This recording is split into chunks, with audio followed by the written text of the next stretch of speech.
मंगलमय मंगलकरण वीतराग विज्ञान। नमो ताहि जातय भय अरहंतादि महान। करि मंगल करि हो महा ग्रंथ करन को काज। जात मिल समाज सब पावे निज पद राज। सो निज भाव सदा सुखद अपनो करो प्रकाश। जो बहुविधि भव दुख निको करिह सत्तानाश।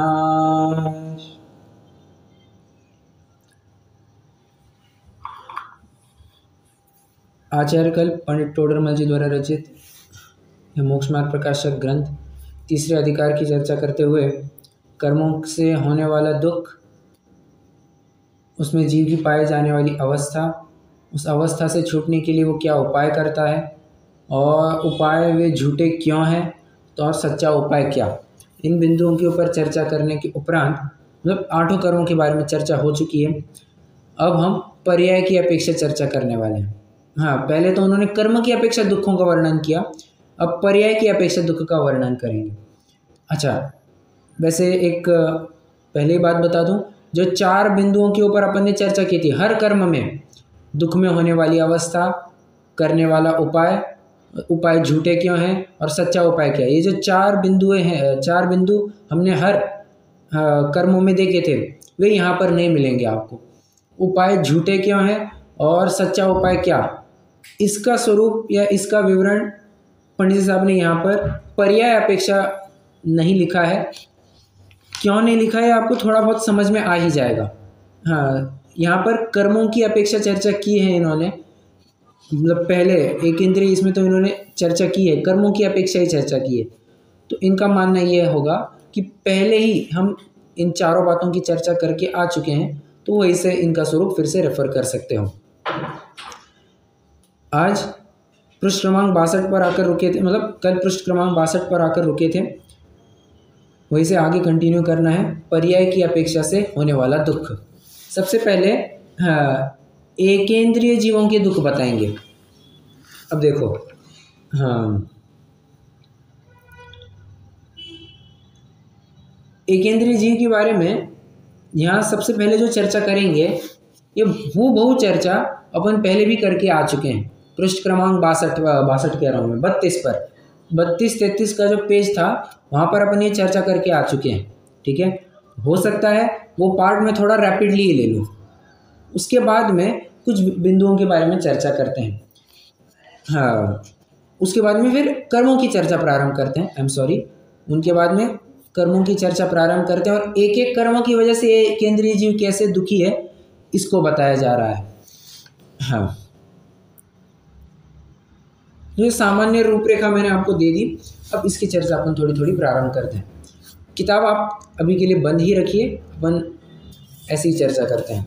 देखिए, इसमें कोई शक नहीं कि जीव का हेडक्वार्टर्स कहाँ पर है। जीव का हेडक्वार्टर्स कहा जाए तो निगोद अवस्था में ही है, और अनादि से ही ये जीव काल अनंत निगोद मंझार बीत्यो एकेंद्रिय तनधार, बराबर 6 की ये पंक्ति अपन ने पढ़ी हुई है, जिसमें ये बताया गया है, हाँ, अनंत काल निगोद अवस्था में ही चला गया है एकेंद्रिय बन करके। अब अनंत काल मतलब कितना अनंत काल, तुम जितना सोच सकते हो उससे भी परे। क्या कहा मैंने, तुम जितना सोच सकते हो उतना नहीं, जितना सोच सकते हो उससे भी परे, ऐसे अनादि से जो केवल ज्ञान का ही विषय बन सकती है, ऐसी अनादि जिसकी कोई आदि नहीं है, जिसकी कोई शुरुआत नहीं है, जिसकी शुरुआत ना केवली भी जान सकते हैं। क्यों, केवली शुरुआत हो तो जाने ना, बराबर, जिसकी शुरुआत ही नहीं तो केवली भी उसको कैसे जानेंगे, तो केवली भी इसको अनादि रूप से ही जान रहे हैं, और अनादि से यह जीव निगोद में ही रखड़ते आ रहा है, इतना रखड़ते आ रहा है, इतने दुखों को भोगा है कि जैसे तैसे कुछ पुण्य कर्म का उदय उसके हुआ और फिर वो त्रस पर्याय में आया। हाँ क्या है वो, नित्य निगोद माहिते कड़कर दुर्लभ नर दुर्लभ नर पर्याय पाय सुखदानी अंतर मुहूर्त में केवल लई वरी शिवरानी। वो प्रकरण अलग है और मुझे पहली लाइन के ऊपर फोकस करवाना है। नित्य निगोद माहिते कड़कर, मतलब नित्य निगोद में ही अनादि से जीव जा रहा है। और हम आप सब कैसे आए हैं यहाँ पर, आप जानते हैं? आपका पूर्व भव कौन सा था, क्या आप जानते हैं?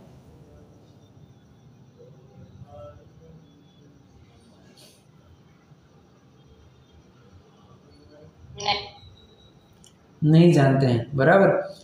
अब हो सकता है कोई बहुत ही हो सकता है एग्जाम्पल है, कोई नरक से आया होगा, कोई स्वर्ग से आया होगा, कोई तिर्यंज गति से आया होगा, कोई मनुष्य से आया होगा, कोई एक इंद्रिय तो नहीं, 2 इंद्रिय 3 इंद्रिय बन करके आया होगा।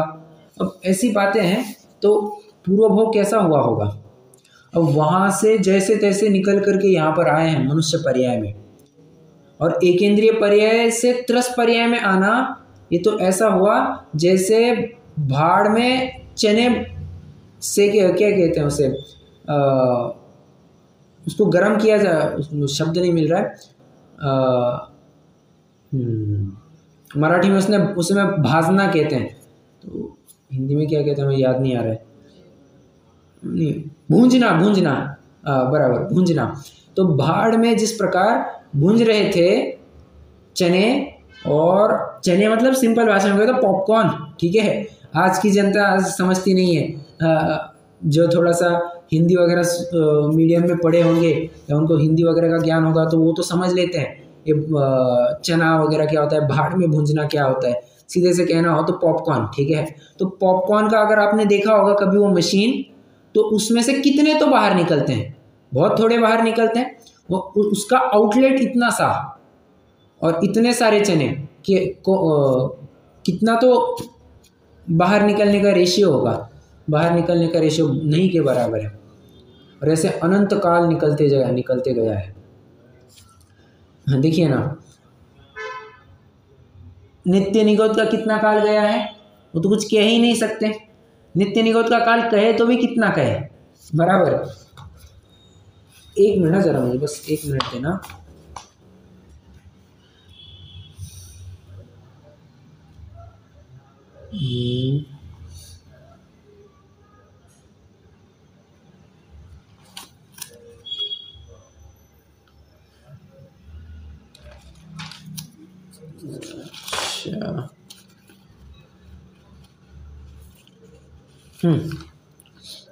देखिए, तो कितना कितना काल गया है इसका, थोड़ा सा वही रिकॉल करते हैं। पेज नंबर 32 पर जो पढ़ा था, देखो, एक नित्य निगोद में तो इसका अनादिकाल से गया, अनादिकाल से नित्य निगोद में ही रहा है, बराबर। इतर निगोद में कितना काल रहा है, अब इतर निगोद का कुछ कह नहीं सकते, परंतु एक बार इतर निगोद में गया तो कितने काल तक रहता है।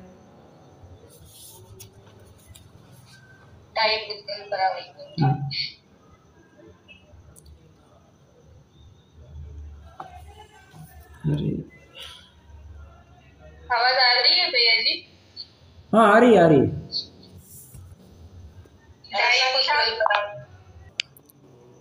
रिकॉर्डिंग रुक गई, ठीक है, चलो। हाँ तो कहाँ तक आए थे। हाँ तो ऐसे में इतनी तकलीफ होती है, तो आप विचार करना कि जो एक इंद्रिय जीव है उसके तो सिर्फ एक ही इंद्रिया है, उसको कितना दुख होता होगा। और उसको एक शरीर में एक जीव नहीं, ऐसा नहीं है कि एकदम आराम से एक शरीर में एक जीव हो सकता है, नहीं, एक शरीर में अनंत जीव, मतलब कितने ठसाठस भरे। आप ये भी थोड़ा विचार करके देखना, आप जहाँ पर बैठे हैं वहीं पर और 4 लोगों को ला करके बिठाओ, बैठ सकते हैं क्या? नहीं बैठ सकते। और बैठने की कोशिश करेंगे तो मतलब कोई, अब ऐसा एक एग्जांपल ले सकते हैं, कोई गाड़ी है, 2 व्हीलर है, जहाँ पर घर का पुरुष गाड़ी चला रहा है, पीछे महिला बैठी है, दो बच्चे आगे बैठे हैं, दो बच्चे पीछे हैं, और महिला के पीछे पीछे उसकी सास भी बैठी है। अब विचार करना, वो एक टू व्हीलर है, इतनी सी टू व्हीलर है, टू व्हीलर भी कौन सी, वो स्कूटी, हाँ वो स्कूटी वाली, स्कूटी पे, तो इतनी सी गाड़ी पे इतने सारे जन बैठे हैं। प्रश्न है मेरा, क्या हाल होगा? बैठ पाएंगे क्या? सभी जन बैठ पाएंगे क्या? आप पहले तो कह रहे हैं कि आप उदाहरण कैसे दे रहे हो, बैठ ही नहीं पाएंगे, एकदम कंजस्टेड फील होगा। हाँ, या और कुछ उदाहरण लेना है तो एक फोर व्हीलर में, ऑल्टो में 15 जन बिठाइए। पॉसिबल है क्या इतनी सी ऑल्टो में 15 जन बिठाना?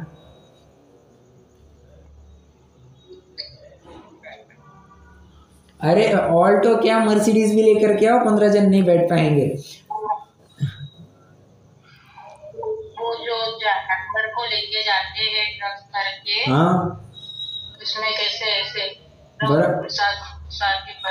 बराबर, इतना भी नहीं पाते, कर इतना ठूस ठूस करके भरते हैं। अब जैसे आपने प्राणियों का भी उदाहरण दिया, इतना ठूस ठूस करके भरते हैं, कई प्राणियों के तो वहाँ पर हाथ पैर टूट जाते हैं, कईयों का तो वहीं पे मरण हो जाता है।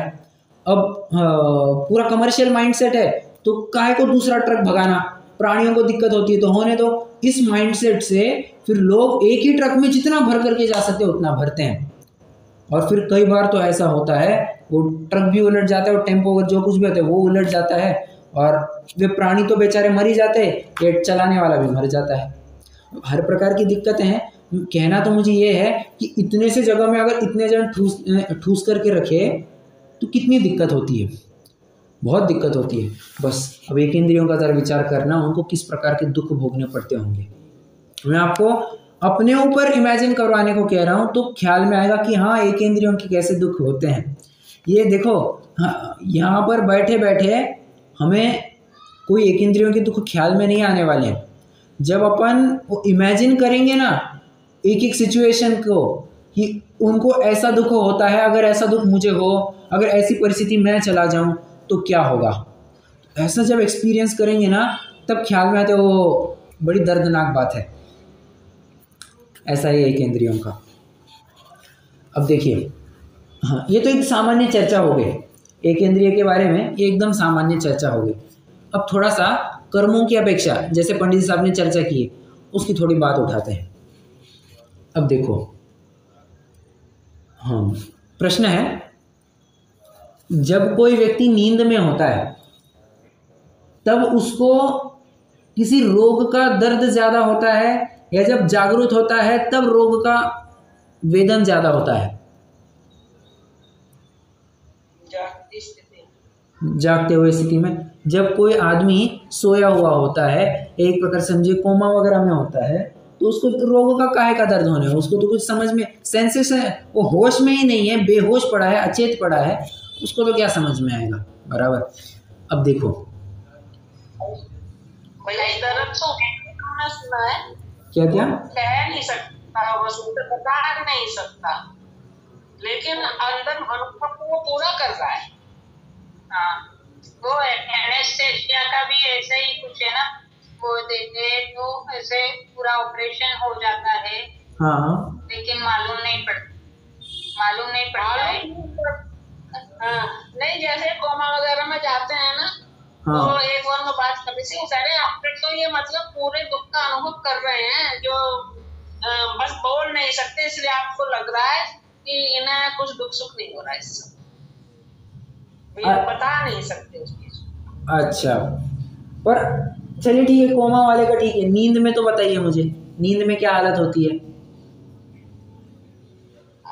नींद में तो हम अपना अनुभव करते हैं, तो इतना सोचते हैं बल्कि कि बीमारी में नींद आ जाए तो अच्छा। हाँ बराबर, बीमारी में तो यही सोचते हैं भैया भले आदमी नींद आ जाए तो ये रोग से थोड़ी सी राहत मिल जाएगी। बराबर, वहाँ पर प्रयोजन भी है कि वहाँ पर उपयोग डाइवर्ट करना था, ठीक है, इसके लिए फिर सो जाओ, विश्राम हो जाएगा, उपयोग भी डाइवर्ट हो जाएगा। इस हिसाब से फिर सोने का प्रायः लोक में उपदेश दिया जाता है। मतलब वहाँ पर बताना चाहता है कि जब अचेत होते हैं तब दुख का अनुभव नहीं होता है। प्रश्न है मेरा, सोया हुआ व्यक्ति कैसा है, कम कषाई है या ज़्यादा कषाई है? बताना, शांति से विचार करके बताइए। एकदम सोया है, मान के चलिए कोई खूंखार डाकू है, सोया हुआ है, वो कैसा है दिखते वक्त, सोते वक्त कैसा दिख रहा है? निष्कषाई दिख रहा है या कषाई दिख रहा है? दिखाई तो निष्कषाई दे रहा है। बराबर, निष्कषाई दिखाई दे रहा है, परंतु जानते हैं हाँ, अंदर में वो एकदम कषाई है, एकदम कषाई। क्यों? दिन रात जो डाकू है, खूनी डाकू है, वो यही विचार करता है इसका खून कैसे करूं, उसका खून कैसे करूं, और दिन भर जो काम करते हैं उसी के सपने रात में आते हैं। तो रात में वो जब सो रहा है तो उसको वही सपने आ रहे हैं। मतलब कषाय तो ऊपर से दिख करके नहीं आ रही है, अंदर में तो कषाय चल ही रही है, तीव्र कषाय चल रही है। एक इंद्रिय जीवों का भी वैसा ही है।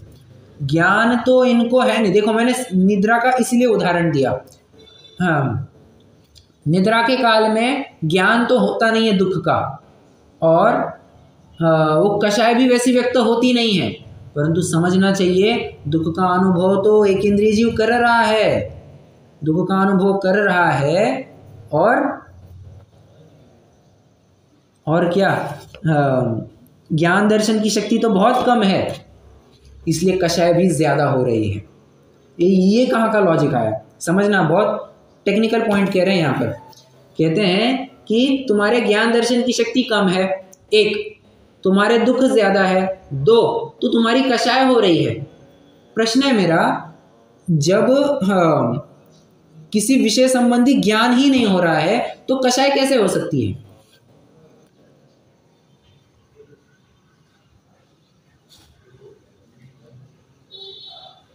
ज्ञान का कषाय का कोई संबंध नहीं है ना सर? नहीं, अरे यहाँ पर कह तो रहे हैं, यहाँ पर कह रहे हैं ना,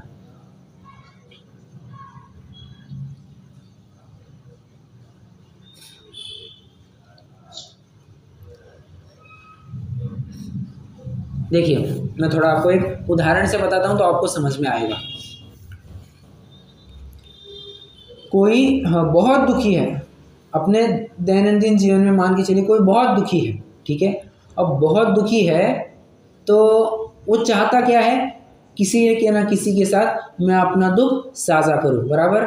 दुख साझा करने से होता क्या है, लोक में क्या कहा जाता है?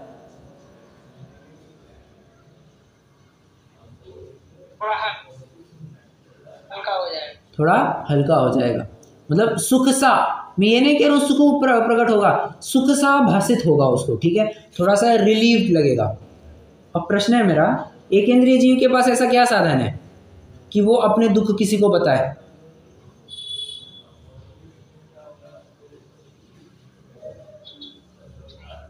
कोई साधन नहीं है, बस ये यही कारण है, उसको दुख ज्यादा है पर वो किसी को बता ही नहीं पा रहा है, उसके पास सोचने विचारने की वैसी शक्ति ही नहीं है, बस इसलिए उसको कषाय ज्यादा होती है, बहुत कषाय होती है उसको।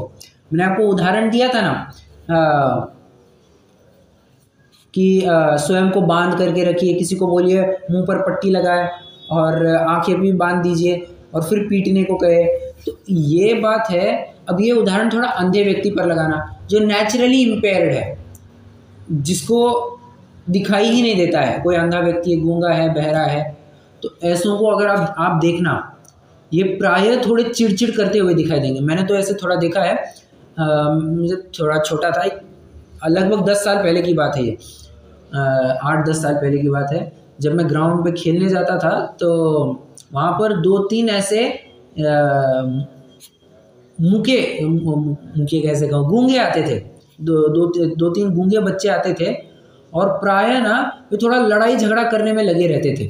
एक तो पक्का लड़ाई झगड़ा करता ही था, मतलब बात ऐसी है, जरूरी नहीं कि बाहर दिखने से एकदम अच्छे हो, अंदर में उनकी कषाय बहुत चलती रहती है, बस इसीलिए तो एक इंद्रियों की बात ऐसी है, वे व्यक्त नहीं कर पा रहे हैं अपने दुख को, तो कषाय ज्यादा होती है। अरे लोक में भी कितना देखते हैं, हाँ, कोई व्यक्ति है जो बहुत दुखी है, डिप्रेशन में जा रहा है, अपना दुख किसी के साथ शेयर नहीं कर पा रहा है, बस फिर इस जरिए वो करता क्या है, आत्महत्या के प्रयास करता है, न जाने और क्या क्या उपाय, क्या क्या कदम नहीं उठाता है। डिप्रेशन में चले जाने के बाद तो यही सब होता है उसके साथ, वो किसी के साथ बात करना नहीं चाहता, कुछ करना नहीं चाहता, हाँ, और दिखने में तो ऐसा लगता है कि बड़ा शांत व्यक्ति है, कोई शांत व्यक्ति नहीं है ये। अंदर में इसकी कषाय देखना, तड़प रही है ऐसी कषाय।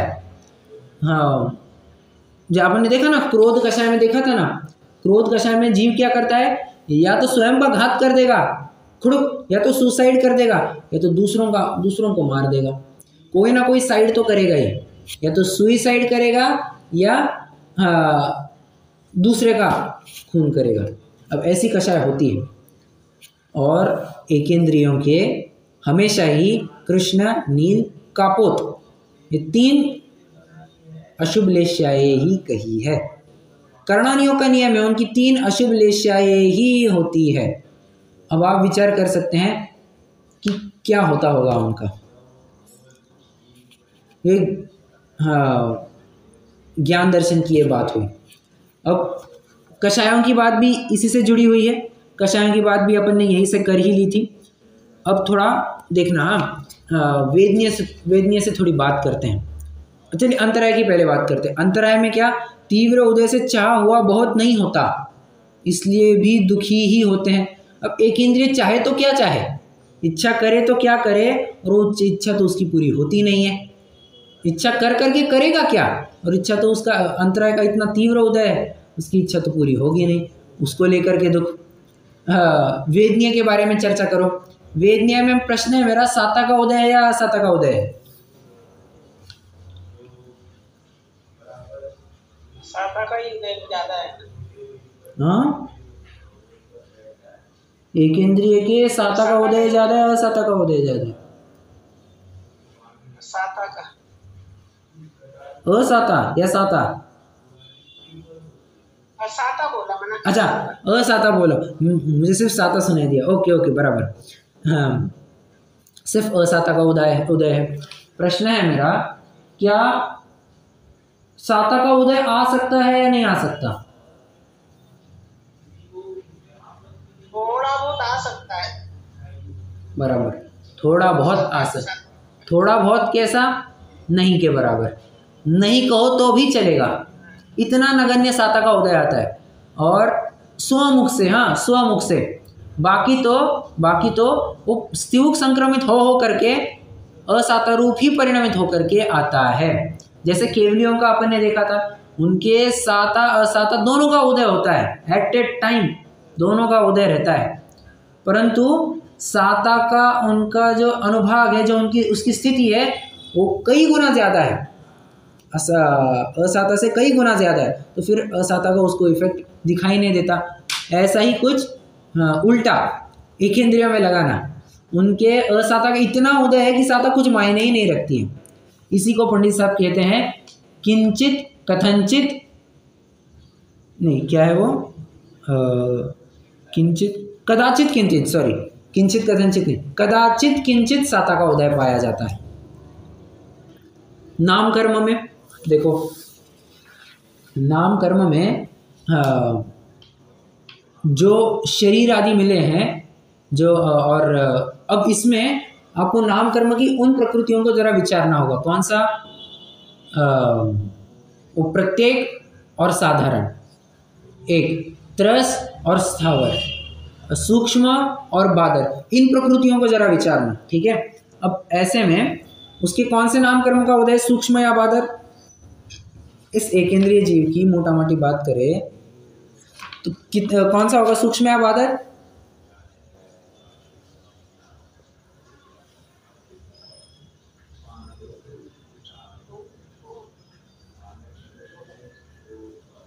सूक्ष्म ही होना चाहिए, बराबर, सूक्ष्म ही होना चाहिए इसका। हाँ, क्योंकि अड़ता नहीं, वहाँ पर वो आर पार हो सकता है ना, वो अड़ता नहीं है किसी से, इसलिए। 2,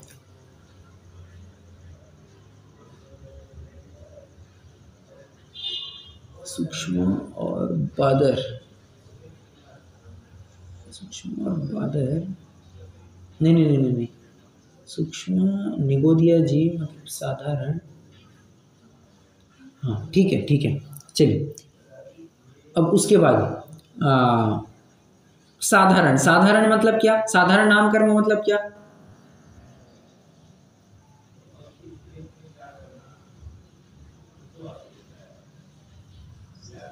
साधारण वनस्पति।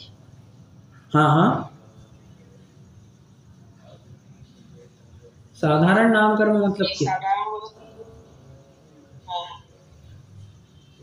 निगोद नहीं चाहिए ना। करेक्ट करेक्ट, साधारण बोला तो निगोद आता है, ठीक है। हाँ, और त्रस्थावर, स्थावर की तो बात अपन कर ही रहे। तो इन सब हीन प्रकृतियों का उदय चल रहा है। अब ये चाह कर भी इन नाम कर्मों की प्रकृतियों को बदल नहीं सकता है। स्थावर से त्रस हो पाएगा क्या? नहीं हो पाएगा। हाँ, जो जाति है एक इंद्रिय जाति, उससे दो इंद्रिय जाति होगी क्या? नहीं होगी। हाँ, शरीर में एक इंद्रिय वाला ही शरीर मिला है, क्या दो इंद्रिय वाला हो जाएगा क्या? नहीं हो पाएगा। और हाँ, त्रस से स्थावर नहीं हो सकता, साधारण से प्रत्येक नहीं हो सकता। ये सब बातें हैं। और नाम कर्म की सारी हल्की, जितनी भी हल्की प्रकृति है, जितनी भी हल्की प्रकृतियां, सारी की हल्की प्रकृतियों का उदय यहाँ पर पाया जाता है। कहाँ तो वे तीर्थंकर जहाँ पर एकदम अच्छी अच्छी कर्म प्रकृतियों का उदय है, और कहाँ तो ये निगोदी जिनके सारे के सारे अप्रशस्त कर्म प्रकृतियों का उदय है।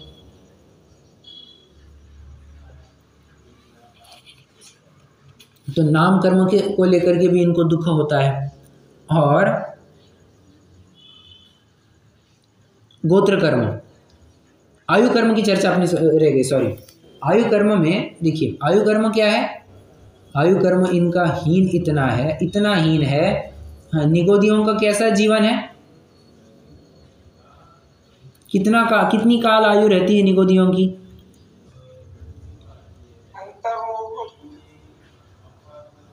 या एक सांस में 18 बार जन्म मना। हाँ, देखिए,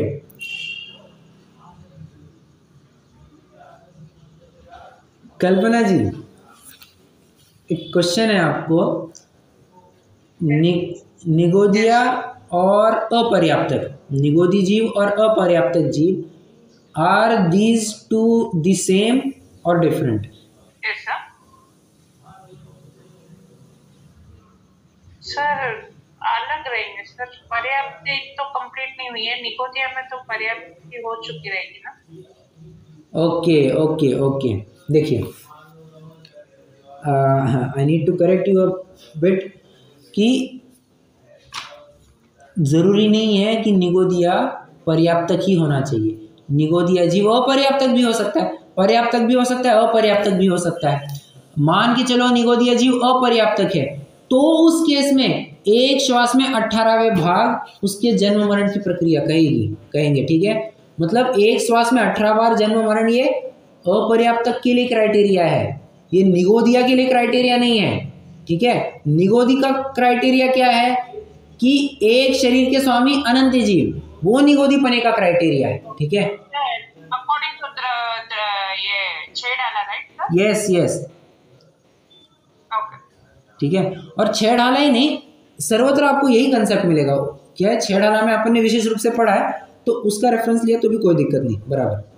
अब देखिए, मान के चलिए वो निगोदिया जीव पर्याप्तक है, तो कितना होगा? तो अंतर्मुहूर्त से लेकर के कितने ही वर्ष पर्यंत चलेगा।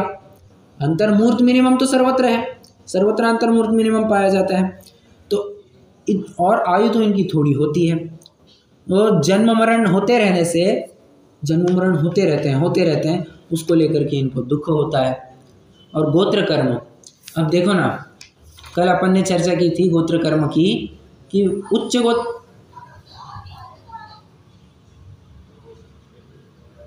उच्च गोत्र का उदय होने पर ये जीव स्वयं को महंत मानता है, नीच गोत्र का उदय होने पर स्वयं को एकदम मुरझाया हुआ अनुभव करता है कि ओहो मैं कैसा दीनहीन, मैं कैसा पामर हूँ, मैं इतने हीन कुल में जन्मा हूँ, ऐसा विचार करता है।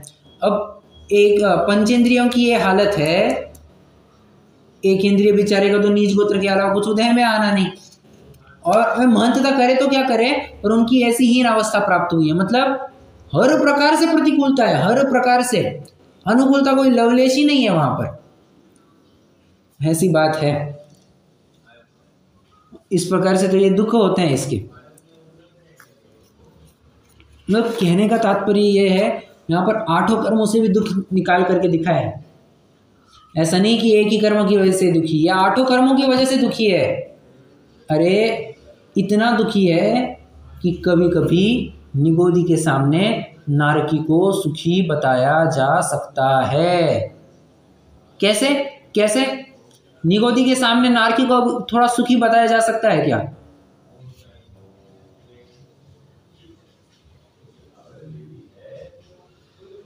लेकिन वो पंचेंद्रिय है तो ज्ञान तो ज्यादा है। पंचेंद्रिय तो मतलब ज्ञान तो ज्यादा है, इनमें तो ज्ञान। ठीक है ये एक कारण, बराबर, ये एक कारण है, उसको ज्ञान ज्यादा है। ओके, और एक मुख्य कारण है, बहुत मुख्य कारण है कि जिसकी वजह से नारकी को हम निगोदिया से ज्यादा मतलब कम दुखी कहेंगे, निगोदिया से कम दुखी कहेंगे। वहाँ पे वो सम्यक दर्शन, करेक्ट, वहां पे वो सम्यक दर्शन प्रकट कर सकता है, और इस लायकात की वजह से, सम्यक दर्शन को प्रकट करने की वजह से हाँ अपना नरक पर ये ज़्यादा है, ज़्यादा बेहतर है। ठीक है, हाँ एक एस्पेक्ट ये भी है कि नरक की अपेक्षा निगोदिया में कम दुख, और एक अपेक्षा ये है कि निगोदिया की अपेक्षा नरक में कम दुख। दोनों भी अपेक्षाएं अपन को मिलती है। तो यहाँ पर तो एक इंद्रिय के दुखों का विवरण चल रहा है ना, तो यहाँ पर तो यही अपेक्षा ली जाएगी कि नारकी का दुख भी कम बताया जाएगा, एक इंद्रिय का इतना दुख होता है। मतलब हर प्रकार से ये बेसहाय और मजबूर है, इसको कोई सहायता ही नहीं कर सकता। अरे स्वयं भी स्वयं की सहायता करना चाहे तो नहीं कर सकता। कदाचित ऐसी प्रतिकूलता में से वो बाहर निकल जाए तो उसका काम बने, ये तो काम नहीं बनने वाला इसका। बहुत कठिन बातें हैं ये, और क्या कहे। हाँ अच्छा, एक बात और, एक इंद्रिय जीव है, उदाहरण पेड़ है। पेड़ को कोई काटे, कोई तोड़े, कोई इसकी टहनी निकाले, कोई इसके फल तोड़े, उसको जलाए, उसको और जो कुछ भी करना है सो करे, उसको गला करके उसका लद्दा बनाए। प्रश्न है मेरा, पेड़ कुछ रिएक्ट करता है क्या? शक्ति नहीं है, वरना दुख तो सब होता ही है। बराबर, रिएक्ट तो कर सकते नहीं, बराबर। हाँ, ऐसा क्यों? कुछ टेक्निकल एक वर्ड है उसके लिए, जो ये बताता है कि कर्म फल चेतना। परफेक्ट, बहुत बढ़िया। एक इंद्रियों के मात्र कर्म फल चेतना पाई जाती है। बस उदय आया है उसको भोगो, कर्म का उदय आया है बस उसको भोगते रहो, उसके अलावा तुम्हारे पास कोई ऑप्शन नहीं है, तुम रिएक्ट नहीं कर सकते। जैसे अभी का मैंने आपको एक प्रैक्टिकल करने को कहा था ना, हाथ भी बांध दो, पैर भी बांध दो, मुंह भी बांध दो, और आंखों के ऊपर पट्टी भी बांध दो, कुर्सी से लपेट करके रखो और पीटना चालू करो। अरे कैसी खराब हालत है, इतना पराधीन महसूस करता है इसके केस में। निगोदियों का तो फिर विचार करना, बराबर।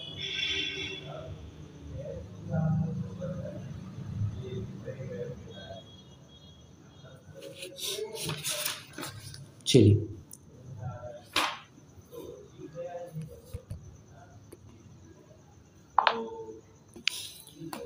बस तो एक इंद्रिय के दुखों के बारे में ये पूरा विवरण था।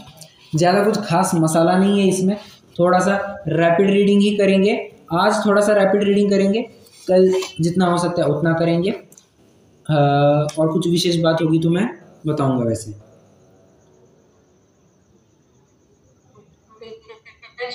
हाँ जी, वो जो भारत के 923 पुत्र विकेंद्रिय से निकल के मोक्ष गए, तो इसमें तो कर्मफल चेतना होती है, उनका ऐसा क्या उन्होंने किया होगा, पुण्य कैसा किया होगा, वो ऐसे हुआ। अरे हाँ, वही विचारणीय बात है। और एक बात समझना, हाँ ठीक है, चूंकि आपने प्रकरण उठाया है भरत जी के 923 पुत्रों के बारे में, ज़्यादा युक्ति संगत ये कहना बनता है कि वे एकेंद्रिय से निकल करके गिजाई की पर्याय में आए, और फिर गिजाई की पर्याय से वे भरत चक्रवर्ती के पुत्र बने। डायरेक्टली एकेंद्रिय से वे पंचेंद्रिय नहीं बने। ठीक है, क्यों? क्योंकि ग्रंथ का नाम मैं अभी भूल रहा हूँ, वहाँ पर एक ग्रंथ है उसमें साफ साफ स्पष्ट उल्लेख आया है कि एकेंद्रिय से निकल करके जीव सीधा संगी पंचेंद्रिय तो बन सकता है, परंतु उस भाव में वो कभी भी मोक्ष नहीं जा सकता। ठीक है, अब यही मानना फिर युक्ति संगत है कि एकेंद्रिय से गिजाई की पर्याय में आए और गिजाई की पर्याय से फिर वे भरत चक्रवर्ती के पुत्र बने। गिजाई यू कैन से 2 इंद्रिय जीव है, यू कैन जस्ट अंडरस्टैंड 2 इंद्रिय जीव है वो। हाँ, just the way a caterpillar is, caterpillar होता है ना 2 इंद्रिय वाला लट, तो उस हिसाब से। हाँ, तो ये गिजाई है, ये गिजाई की पर्याय फिर आप ये ऐसा विचार कर सकते हैं फिर गिजाई की पर्याय में उन्होंने कुछ ऐसा पुरुषार्थ किया होगा या जो कुछ भी थोड़ा सा समता परिणाम किए होंगे जिसको लेकर के फिर वे वहाँ पर पहुँचे होंगे। और अब क्या ऐसे पुण्य परिणाम किए होंगे इस सच में कहना मुश्किल है, क्योंकि अपने आप में ये विशेष पुरुषार्थ वाला काम है।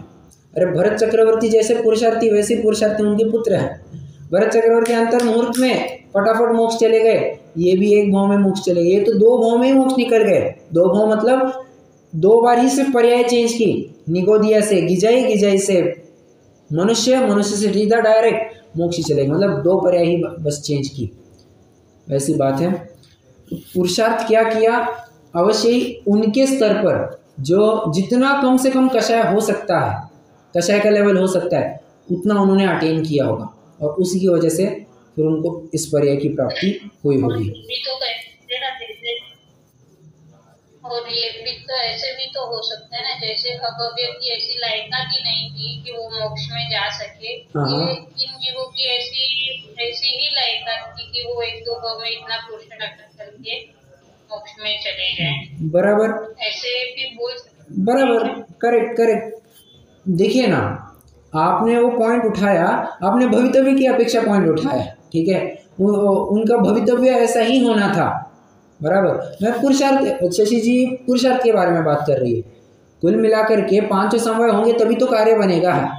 मतलब ये नहीं कि सिर्फ पुरुषार्थ से हुआ या नसीब से हुआ, वहां पर 5 समवाय लगे हुए, 5 के 5 समवाय। ऐसा नहीं हो सकता कि नसीब नहीं था सिर्फ पुरुषार्थ करते गए, नो, और ऐसा भी नहीं हो सकता कि पुरुषार्थ नहीं किया सिर्फ नसीब था, पॉसिबल ही नहीं है। ओके, चलिए देखते हैं, आज थोड़ा सा अपन यहाँ से प्रकरण तो पढ़ते हैं, फिर जितना प्रकरण बचेगा वो अपन कल पढ़ेंगे। आइए पेज नंबर 62, पर्याय की अपेक्षा से। पर्याय की अपेक्षा से अब इसी दुख का वर्णन करते हैं। कौन से दुख का, कौन से दुख का?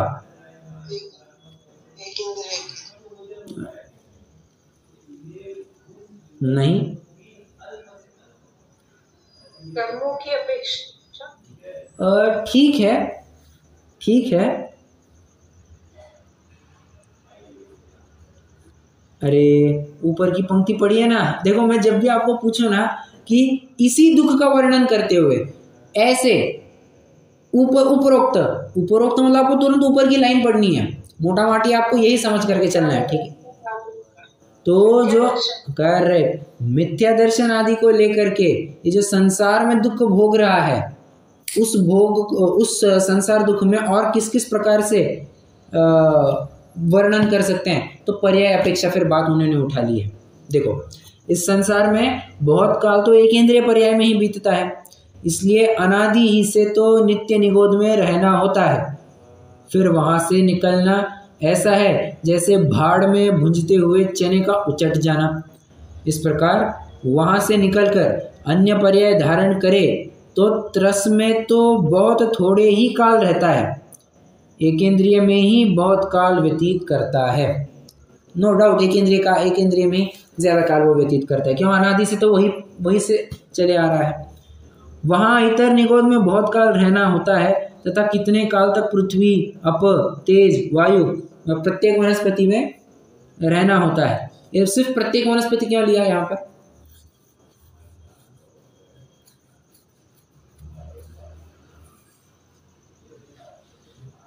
Why only स्थावर के जीव को क्या नित्य निरोध में बोलते हैं? पृथ्वी भी तो साधारण साधारण वनस्पति। आपका पॉइंट समझ में नहीं आया। साधारण वनस्पति क्या नित्य निरोध कहलाती है? साधारण वनस्पति जरूरी नहीं है, जरूरी नहीं है, हो भी सकती है, नहीं भी हो सकती।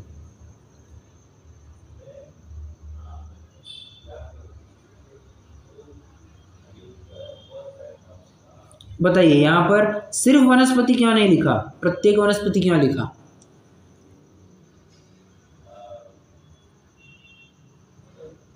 ये हूबहू प्रकरण है ना, 6 ढाला के एकदम पहली ढाल में, ये 3-4 छंदों में है, ये सारांश है इसका। तो कहते हैं एक शरीर को नहीं नहीं नहीं, हाँ बोल रहा हूँ। तो सिर्फ प्रत्येक वनस्पति कहने का कारण ये है, निगोद कहा मतलब साधारण वनस्पति कवर हो गया, बराबर। तो उसको अलग से क्यों गिना है? देखो ना, निगोद की बात ऊपर तो उन्होंने कर ही ली, अब निगोद को छोड़ करके जो बचे हैं उनकी चर्चा करते हैं। तो पृथ्वी, आप, तेज, वायु और प्रत्येक वनस्पति में रहना होता है। नित्य निगोद से निकलकर बाद में त्रस में रहने का उत्कृष्ट काल तो साधिक 2000 सागर ही है, तथा एकेंद्रिय में रहने का उत्कृष्ट काल असंख्यात पुद्गल परावर्तन मात्र है। और पुद्गल परावर्तन का काल ऐसा है जिसके अनंतवें भाग भी अनंत सागर होते हैं। इसलिए इस संसारी के मुख्यतः एकेंद्रीय पर्याय में ही काल व्यतीत होता है। ठीक है, वैसे पढ़ने को तो अपन आगे का बहुत पढ़ सकते हैं, पर ये लगभग 2 पेज का प्रकरण है। मेरा तो आज ये विचार किया था कि आज ये पढ़ करके पूरा ख़त्म कर दें, परंतु नहीं हो पाएगा, अपन इसकी चर्चा कल ही करेंगे। अभी कोई प्रश्न हो तो पूछ सकते हैं। सर, जो लेशिया की बात चल रही थी, द्रव्य लेशिया वो रहता है, पर भाव लेशिया तो 6 रहते हैं ना सर? द्रव्य लेशिया और भाव लेशिया, देखिए, हाँ, मुख्यता की अपेक्षा इनके 3 ही कहेंगे, मुख्यता ने इन 3 ही कहेंगे इनके, और कोई हो ही नहीं सकता।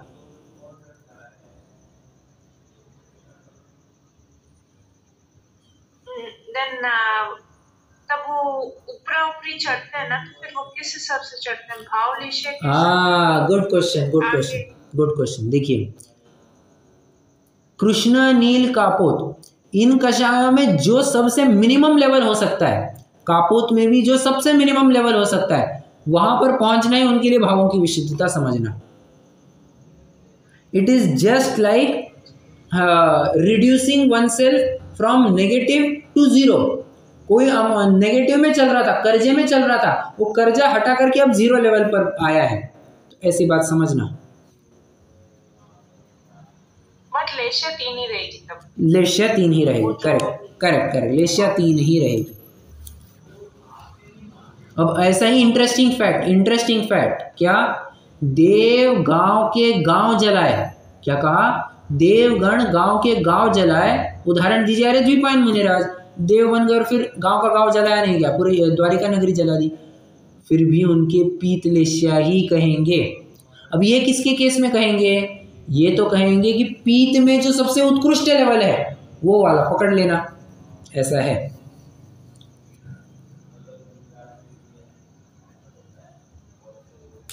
जलाया था पीत लेशिया का उदय है, उत्कृष्ट सबसे लीस्ट रहेगा ना तब लेशिया से? नहीं, पीत, हाँ, कोटि करेगा ना? क्या क्या? It will reduce, sir. The intensity will be high. Though intensity is high, it will reduce ना? उस लेशिया के हिसाब से तो कम रहेगा ना? अच्छा, आप वैसे कह रहे हैं, मेरे कहने का तात्पर्य है कि उसमें जो सबसे मिनिमम हो सकता है, मतलब एकदम जघन्य,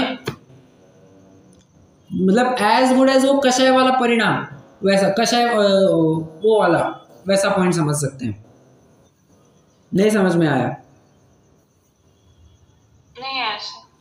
अरे जैसे मैंने कहा ना कि कापोथलेशिया में जो उनका सबसे मिनिमम लेवल हो सकता है उसको ही उनका निष्कषयपना कहना, उनके भावों की विशुद्धता कहना। अब यहाँ पर वैसे ही लगा लेना, जो उनकी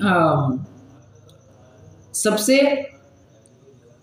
घटिया लेवल होगी, मैं अब वैसे ही शब्द का प्रयोग कर रहा हूँ, जो उनके लेशिया की सबसे घटिया लेवल होगी उस लेवल पर पहुंच करके ये सब काम देखेंगे आप, ऐसा है।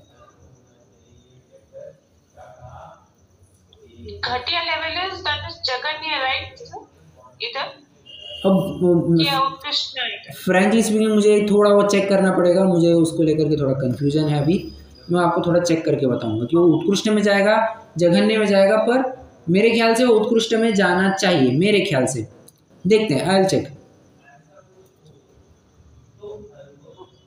उनके शायद इसलिए है ना, उनकी स्वर गति बंधी हुई थी। क्या क्या? मुझे ना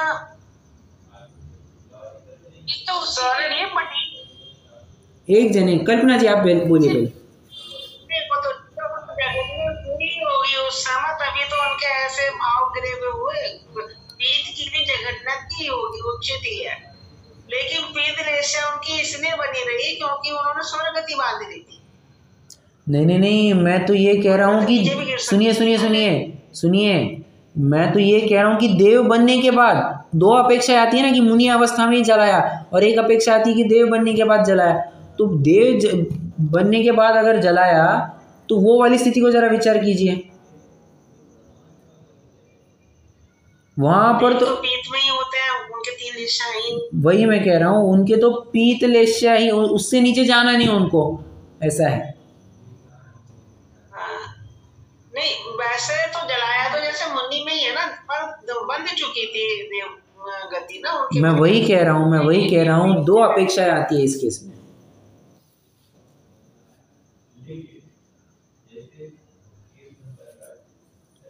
सर इसमें भाव का कोई भाव लेशिया और द्रव्य लेशिया अलग नहीं होती? द्रव्य लेशिया है वही भाव इंटेंसिटी बढ़ती घटती है, राइट सर?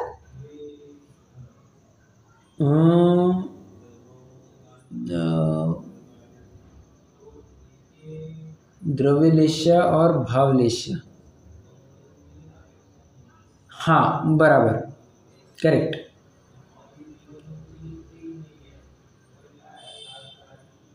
वही द्रव्य में भाव लेशिया इंटेंसिटी कम ज्यादा रह सकती है। नहीं एक बार अलग भाव लेशिया नहीं रहती। एक बार फिर से प्रश्न बताइए, थोड़ा तो क्लियर रहेगा होगा मुझे। सर जो पर्टिकुलर लेशिया फॉर्मुलेट हुआ है कि देव कोई लेशिया है, पर्टिकुलर लेशिया है, बट भाव लेशिया 6 रहती है या नहीं रहती है हर एक में? नहीं, नॉट नेसेसरी कि 6 होंगी, वो स्पेसिफाइड उतनी ही होती है। It can be, right?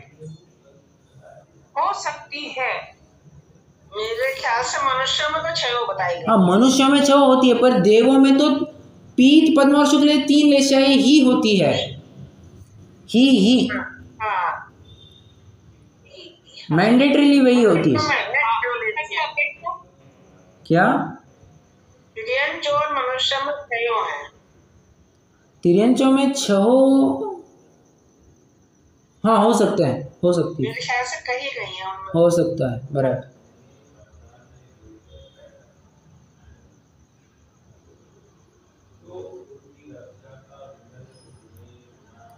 बाकी नरक के भी 3 है और स्वर्ग की भी 3 है, बराबर। वो तो फिक्स है कि वो 3 ही होते हैं वहां पर।